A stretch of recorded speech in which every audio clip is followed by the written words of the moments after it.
Alright, in this video I'm going to offer a 2022 perspective on this 10-year-old Yamaha PSR-S750 digital arranger workstation. Now, I bought this in 2015 for $1,100 and the retail price was $1,300, so I got a couple $100 off because I bought it used. And it was actually a little bit lame because right after I bought it, they introduced the successor to this, the PSR-S750, which has a bunch of new features. They brought live control and DJ styles and a larger TFT display and increased expansion memory, better tone engine, all of that. So I kind of missed out on that, but I've been loving this keyboard. I've actually sort of stopped using it for the past few years, ever since I bought Logic Pro, since I don't really need this anymore. I use it occasionally on gigs because it has all these patches, and I'll go into that here in a minute. Now, this keyboard, like I said, bought it in 2015. It has 1,024 patches on it and a little over 300 styles. I think it's something like 330. And it also has 256 megabytes of expansion memory. And I'll go into what that is used for here a little bit later. So this keyboard has a bunch of features that you would expect on a professional arranger keyboard.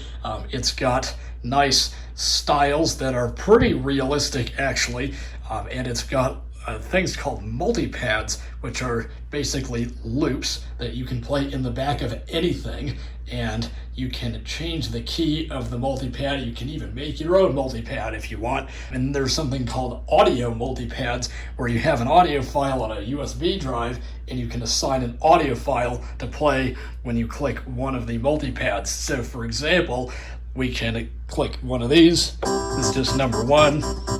No, you can't hear it great because I don't have it hooked up to my sound system, but you can play all four of them at a time if you want to.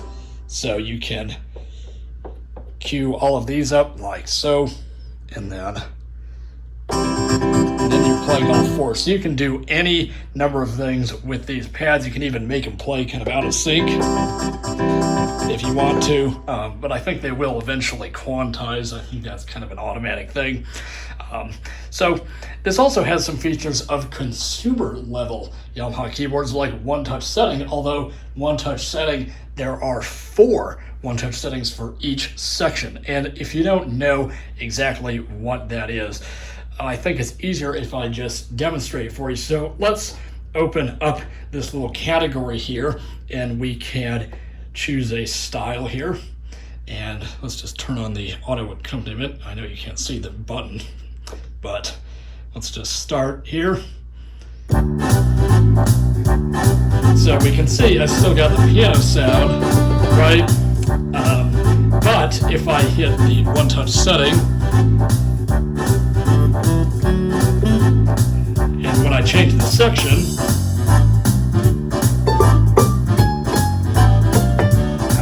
section again,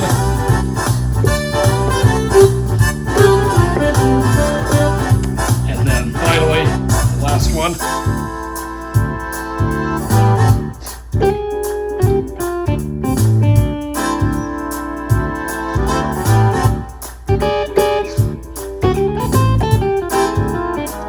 So there we go. That is just a quick little demonstration of what that does. Now, I should also mention the speakers on this are pretty dang good. They are pretty big speakers. You can't really see all the way to the edge. Let me just zoom it out. Use the wide angle lens there, and you can see the speakers. I just zoomed it in because of the weird display, kind of shutter speed problem. But at least now you can see the whole keyboard. So we do have a pitch bend and a modulation wheel, and then we've got these buttons here. Now, the nice thing about this is it's got a fade in. So if you start, and a fade out. So if you start here, I'm actually going to switch styles here. Let's use Sci-Fi March.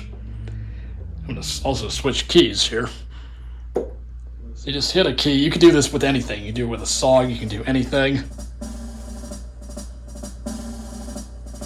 Actually, don't have this going.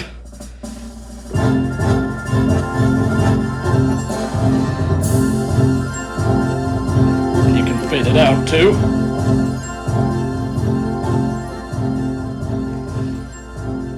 So that is a pretty neat feature, and you can do that on anything. You can do it on a song, you can do it on a style. Now, I don't know if I mentioned this already, but it does have a 16-track MIDI sequencer. So the MIDI sequencer is pretty nice. You can record up to 16 tracks, and you just hit record and then hold down one of these 8 buttons on the top and then one of these 8 buttons on the bottom, and then you have access to the 16 tracks. And you can do anything. You can record anything. Now, the nice thing is when you record MIDI, you have kind of unlocked some of the more, better sounding effects. And this does have, I think I counted them by hand, which was really tedious. I think it has something like 500 digital processing effects, from EQ to delays, and it's got a ton of different effects. So let me just zoom in here and we can take a look at the effects that we have access to here. So let me just get back to our classic little piano. We can go to Effect, and we can hit Type.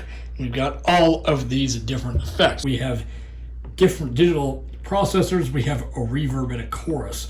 Now, you can set this effect per channel, which is really, really handy. So that is nice, and you have EQ, and this is kind of this mixer here is kind of your home base for everything that you might want to adjust. You can even change the voice here, and then you can kind of switch between here, and then you can select it. You can switch here. You can change the left voice, the right, and the second right voice, and that you can also do that with a style. So if you look here, you can click this mixing console button again. You have access to style, and then song, so you can access effects for the song, for the MIDI channels, and then you can obviously turn up and down the channels if you want. So it works just like a traditional mixing console. And then you can access channels 9 through 16 like so. So this is pretty nice. So let me just load my default registration memory, which I have saved as number 2. Now this has unlimited, I don't know about unlimited, but many more registration memory banks. So you can create a ton, and I've only needed over the years that I've had this, probably 3 or 4. You can see them here. I've just got these 3. I don't have them named. Now you can actually name the registration memories themselves if you want, for kind of quick access. Oh, I know what this is. Oh, I know what this is. And then you can access that. You can basically name everything on this keyboard. There's even a setting that you can name yourself as the owner, and then when it turns on, it will display that under the S750 logo. So you can name everything, I'm not kidding, on this keyboard, which is pretty cool. Now, this keyboard does also function as a MIDI controller. You can plug it in via USB Type B and hook it up to a computer and use it as a MIDI controller if you so desire. Now, one thing that this lacks that is really disappointing, for me at least, is because on the newer models, you can actually, there's a setting that will turn off the internal speakers so that you can use only headphones, or if you hook it up to your computer, you can just monitor through that way. You cannot do that on this keyboard. That is pretty disappointing. I wish they had that feature, but they don't. That's only available on S750 and newer, and so that is a little bit lame there. Now, as you can see, I haven't used this thing much, but we do have this data dial, so you don't have to select stuff. You can just, I want to select things, and this is currently turning up song fader, and you can just hit both of these buttons at the same time to revert it to the default setting. Now, if we take a look at the function menu, this is going to look very different from any other consumer level Yamahas.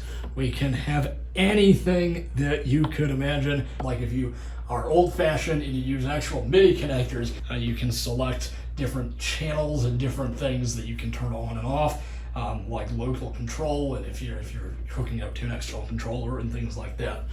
Now, this is the expansion pack installation page here. So they are available to download or buy, and then all you do is download this kind of compiler software that is built by Yamaha, so it's no like third-party thing, and then you can do that and you can compile it into one thing. Now, I don't know if they're actually still doing it that way. They might have changed it, but you can also import your own, like if you have your own, what is it called, like a .voice file, or whatever the voice files are on here, and you make your own. You can actually export those to USB drive, put them in an expansion pack, and then ship it off. So that is pretty cool. That feature, I should mention, is only available on S750 and newer, because there's a feature called Export Instrument Information that is only available on those models. And I've tried, everything under the sun. I even called them and they like, they even asked like the high level technicians about it. It is just impossible. You cannot compile your own thing for this keyboard. Now you can do it for other keyboards and ship it off and put it on another, newer one. But that is, if you try to do it on here, it will error out. Now, this does have some little information here. So you can see the transpose, you can see the upper octave. So that only applies to the upper part. So if you have a split, that will not apply to the left voice or the split voice. And then you've got a tempo, you have the beat counter. This is actually pretty handy. So if you start a style, this used to be one of my favorite styles. I haven't heard it in forever, but you can see the chord here too, and you can see the beat go by and the bar go by in the tempo.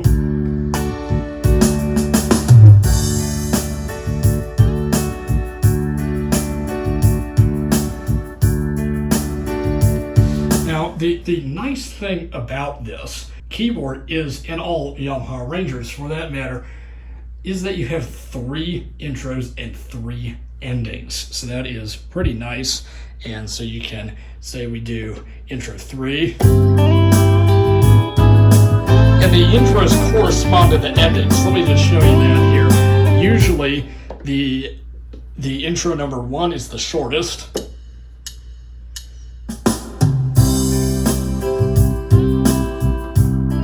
You also have these nice fills, which you can turn off. It's not going to have the fill. So let me just demonstrate the second intro for you in the same key, so I don't confuse you.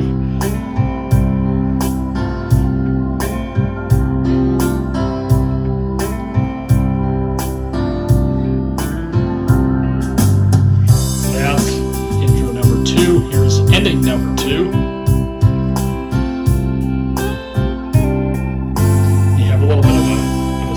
Slow down there, and then here's intro number 3, which you just ordered. We'll do it again. And I'll just segue right to the ending here.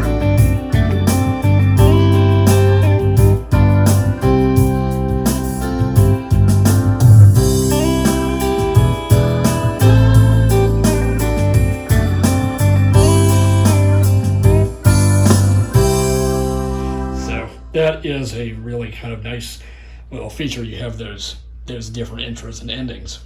Now, another thing I should mention is you can make your own styles. It is not easy by any means to do. It is a very time-consuming process.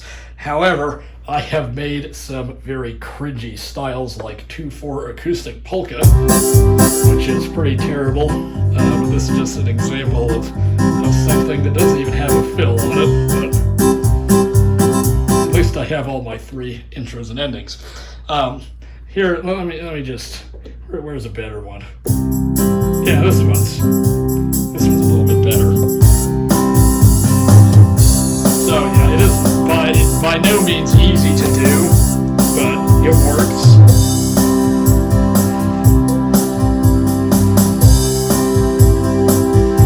So yeah, you can do that if you so desire. That is called 2010's pop rock, which I don't really think applies to that in particular. But yeah, you can save your own user. And then, like I said, if you have an S750 or newer, you can ship that style too off to an S750 or newer in an expansion pack, which does work very well. And I don't know what this is. It's going to turn into something where I test out a bunch of my old styles. So yeah, it is possible. It's hard. Now, let's take a look at songs. Let me just open a sample song. So if you want to see lyrics, here's a little... Now, you can open a .txt file and put text in association with this. You can just open a file here, import the .txt file, and it will work. But if you look at this, scroll back to lyrics, you can see the title of a song, and this is where this big display comes in handy, because you can see in very kind of large font the lyrics, and you can see the lyrics go by. Now, you can actually do this. You can make your own lyrics, which is, I have done that before, and I have spent 4 hours inputting my own lyrics, because what you have to do is, I can't even remember how to do it. I think you go into song setting or song edit or something. I can't remember how to do it. You can't input your own lyrics, and it's very, very hard and time consuming, because it's basically just like an old phone keyboard, like you would see on an old flip phone. It's the exact kind of thing, and it's just, oh my gosh, to get B, you have to type, you have to hit this thing twice to get C, you have to hit it 3 times. I mean, it's just so hard, and that's just for one character, and then you have to wait for the cursor to move past, and it's just, it's really terrible. That's why, if you saw in my user folder, I have everything new song numbered with the exception of a couple, because it's just too lame to have to rename things with this old phone style keyboard. So that's kind of one disadvantage that I think they improved actually on the brand new models like the SX700, which actually has a whole new user interface that's very similar to the Genos, and also has an entirely new design that's also very similar to the Genos, that has the buttons that click. It kind of has that nice little click sound, which I actually like. I think this is kind of weird, but it's their design. One thing that this model has at the lower end, S650 and S600 series, and the SX600 apparently, which I just read about, doesn't have this, which is sad, really, really sad, is organ flutes. Now, it's not the best organ engine in the world, but it is pretty good. So compared to just the regular organ sounds, this does have it has drawbars. You can change the rotary speed. You could do any kind of simple organ function there. And you've got 10 presets for organ flutes. The higher end models have more than 10. I think they have 20, and maybe the Genos has more than 20. But that is a pretty nice feature there. Now, one thing that I didn't mention is you can layer sounds, obviously, like you would expect from any digital arranger workstation. So if you wanted to layer, you can layer any sound. This is actually really nice. You can do this on any keyboard. If you got a Fender Rhodes and a DX sound. I just love this sound. It's so kind of, I don't know how to describe it.